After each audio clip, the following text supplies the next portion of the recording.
what we're going to talk about today is Western psychiatry.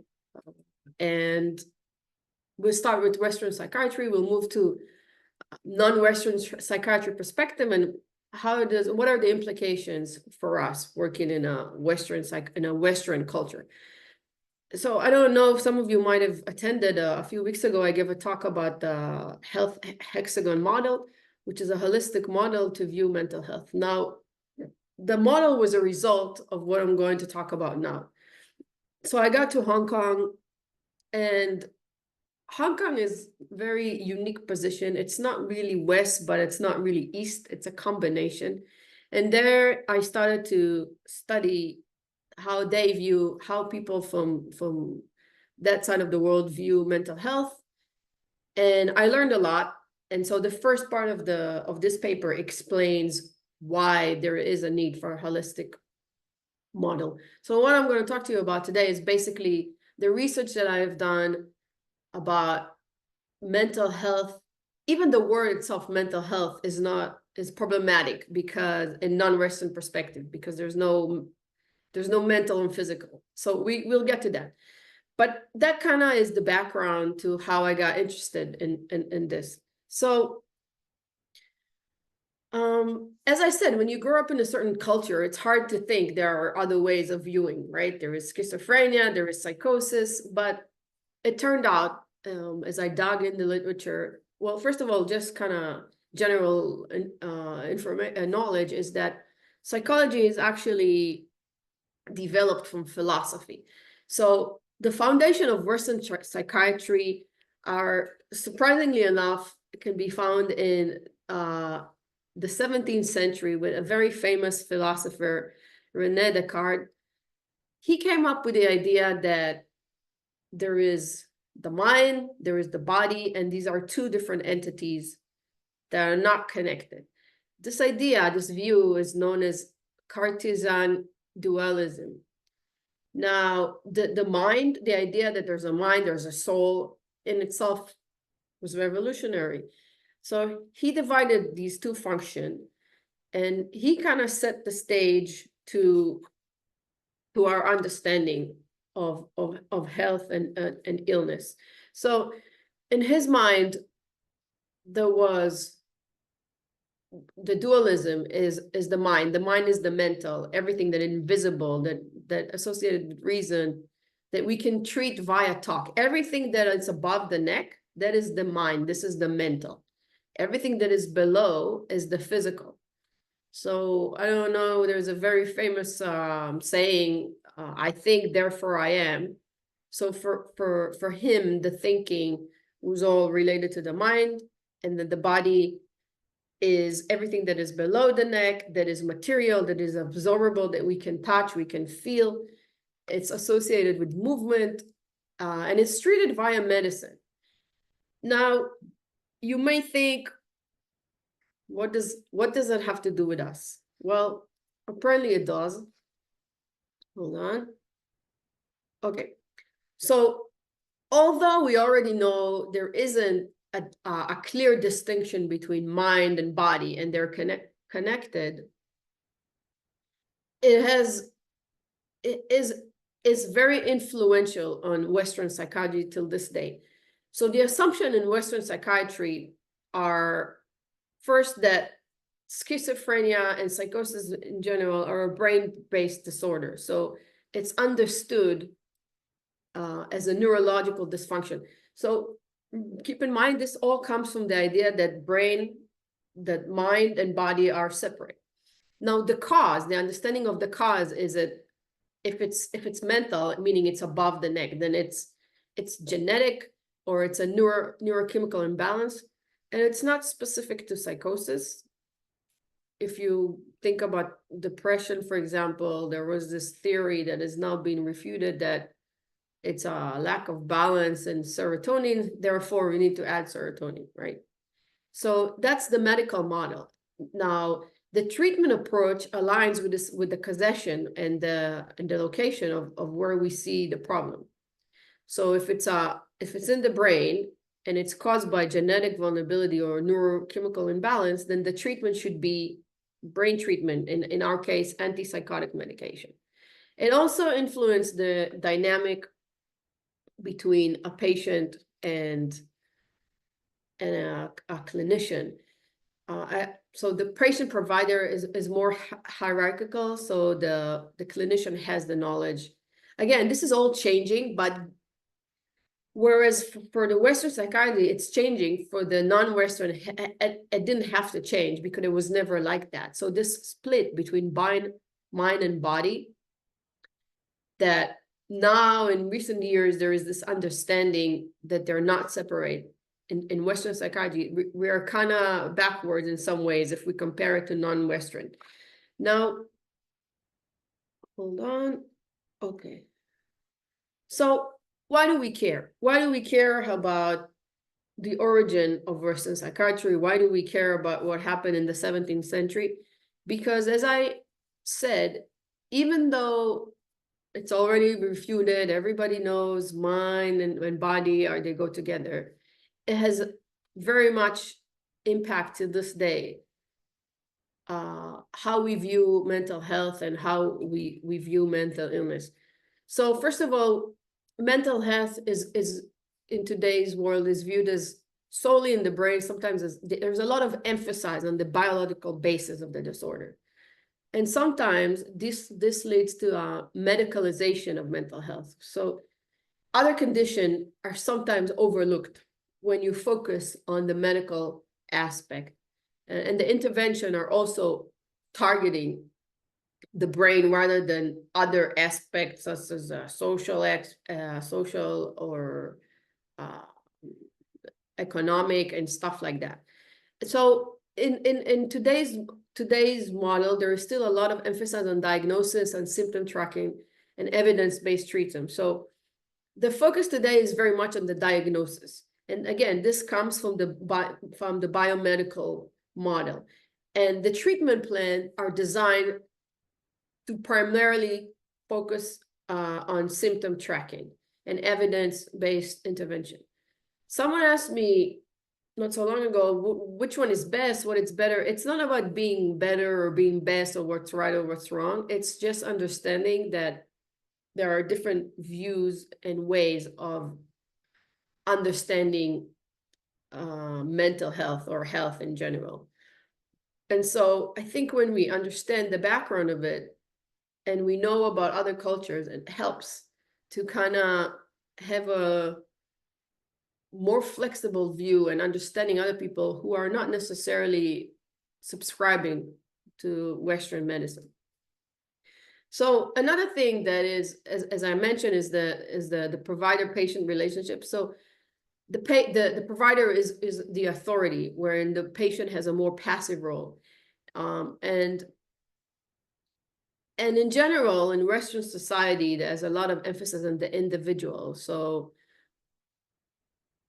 people carry the burden somewhat by themselves and the understanding of the diseases as individual pathology rather than being understood as in a broader social or environmental context. So this approach may overlook some of the external factor and then it can, such as a socioeconomic status, culture, influence, and community support. And the fact that it overlooks it is problematic when we're talking about people from different culture that don't subscribe to these ideas. Now,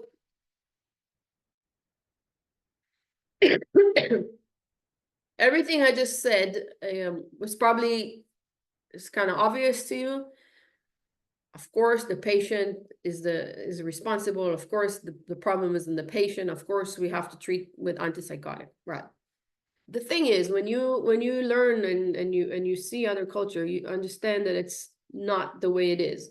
So these two books are really great books. Crazy Like Us is a super interesting book about how America with the DSM exported the idea of mental health and illness to all around the world. For example, it talks about Japan, how even the term depression or bulimia, stuff like that, didn't even have the terms for these things. And the other one, the mental health worldwide, it talks about each continent and then chosen states from each continent and how they understand mental health. These books are very interesting. And so I'm going to give you kind of the mains. So generally in non-Western cultures, the tradition is that mental illness is not an isolated dysfunction in the individual brain. So it's understood as embedded within a larger context. So this is what we call the holistic approach. So it's embedded within a relational, spiritual, and communal ecosystem. This worldview fundamentally reshapes how people experience and distress, seek help, and recover. So if it's no longer viewed as a pathology within the individual brain, it has a lot of impact. So let's talk a little bit about that.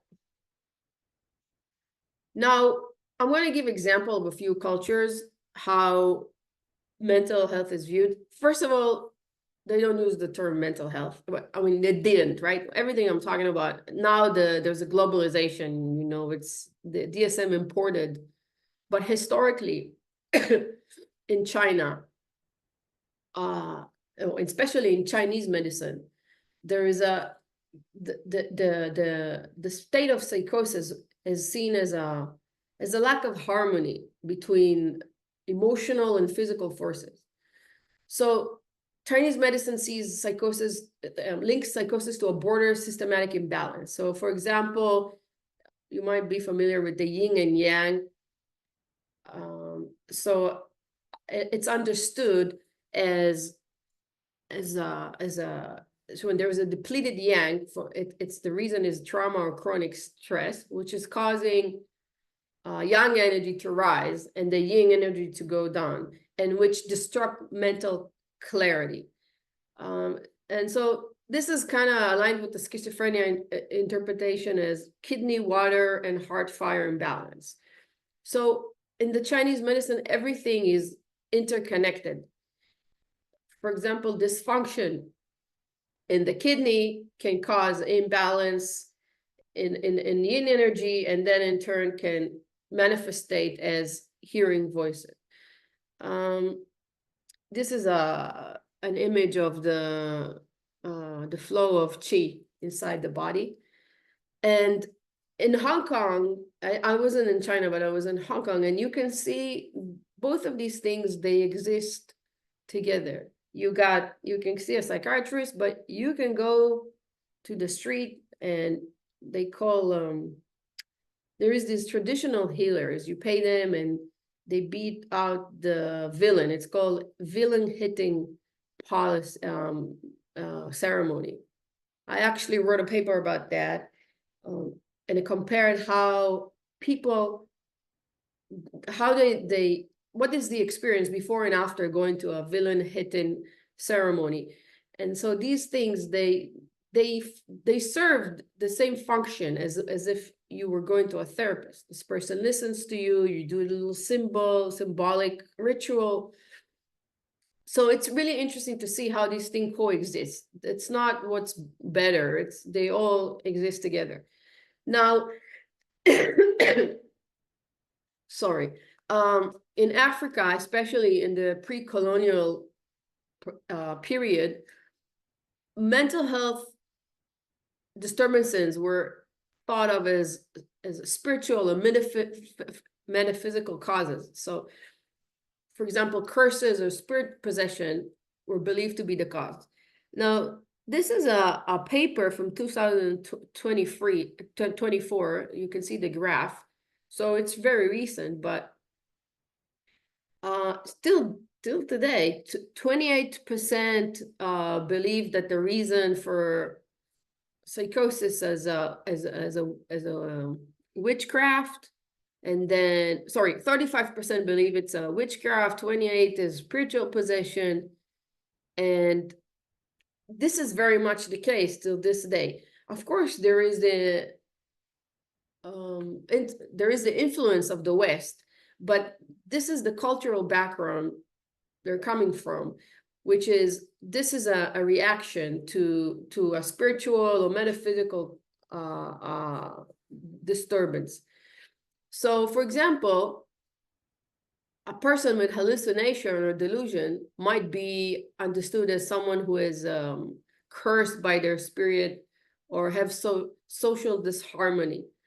And bear in mind that the way it's understood also impacts the stigma and the kind of treatment they're going to receive. So this is the case in Africa. Now, in the Middle East and Islam in general, there is a view that mental health or mental disturbances, they come from the combination of spiritual, physical, and social dimension. There is this interconnectedness between memory and spirituality and physical health. To this day, there is a combination of clinical, what we call Western views, and spiritual approach. So if any of you is familiar with the movie Aladdin, and there is the genie comes from the jinn. You see, it's a figure that stands. It's like kind of the devil in Islam. It looks quite scary, and it's believed. Sometimes people believe when they experience psychosis, what they experience is the jinn taking over them. And I was working in Israel, and there was an Ethiopian guy who also for some reason believed in the jinn, and we went with him to local healer, and they did the whole ceremony of jinn removing, and it worked.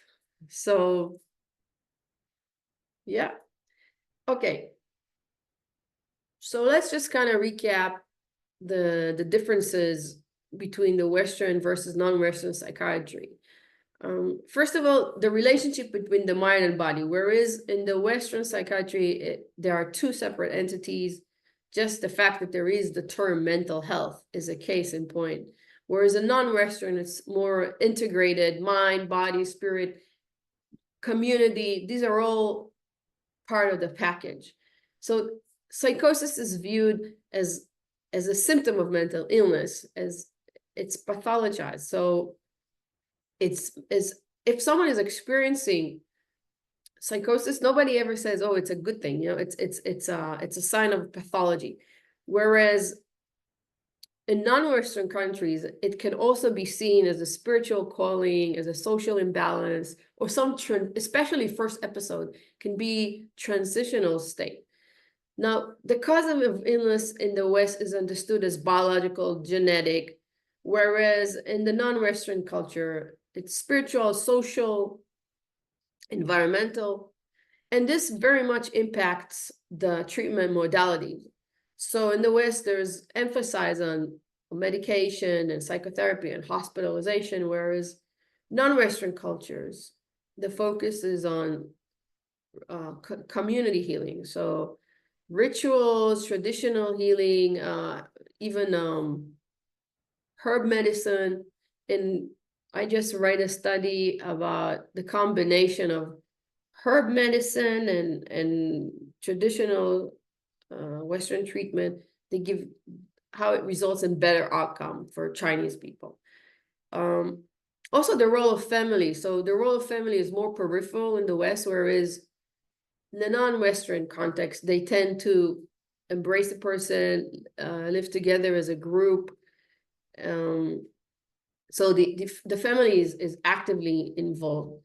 The focus of so in terms of recovery, the way recovery is understood in our society is a reduction of symptoms, returning to function. Think about the kind of scales we use, right? We use PANS, and we also compare how much symptoms reduction they showed, or we use GAF, which is global functioning. So the focus is on symptoms and functioning. Whereas in the non-Western cultures, there is a focus on restoration of harmony and the social role, and it tends to be more tied to spiritual meaning. Maybe this event means something in spiritual terms. Okay. So basically the list goes on, but you kind of understood the gist. Okay. Now, what are the implications for us? So so for people who come from non-Western cultures, or it can even be a subgroup within a Western, you can live in a Western society but have a different values as a subgroup. So it's not just, we're not just talking about somewhere in Africa. It can be within your community. So in these parts, in these cultures, the first signs of psychosis, so the hearing voices, visions, unusual beliefs, they're not seen immediately as a sign of a lifelong psychiatric disorder, right? So they are sometimes interpreted in as spiritual callings, or as a temporary imbalance, or some meaningful life event, rather than just permanent illness. So this is actually a much more protective framing, and it can help reduce stigma. And it allows a person to respond with curiosity, with compassion, with connection, rather than fear. If you're thinking this person is crazy, it creates a certain reaction. But if you're thinking this person has a spiritual calling, it changes how people treat the patient, but not only that, how the patient perceive themselves. Now, another advantage of the non-Western view is sometimes early interpretation of psychosis is sometimes is perceived as normal, transitional, or even gifted experience. So people get a sense of self and dignity. It's a way to connect to their family and their social world, to give them a sense of belonging, versus when receiving the clinical label schizophrenia too early, that can trigger fear and shame, especially and even social withdrawal when it's done in cultures that are unfamiliar or skeptical in Western psychiatry, and when are skeptical about Western psychiatry. This is the case in Hong Kong. The government itself, I don't know what it's like now, but back then there was a lot of push towards the West and trying to bring all the methods from the West and evidence-based treatment. But the population itself, around 80%, not sure about the numbers, they just didn't endorse that. So when you bring treatment that doesn't resonate with the values of the people, then it creates a clash. So they had all these places that were open to the public, but they just wouldn't use them. Another implication is of the non-Western view is a community-based recovery model. So in cultures where healing is communal and holistic, a care of first episode, it looks different, slightly different. So you want to participate with the extended family and make meaning out of this event, and involved spiritual or traditional healers.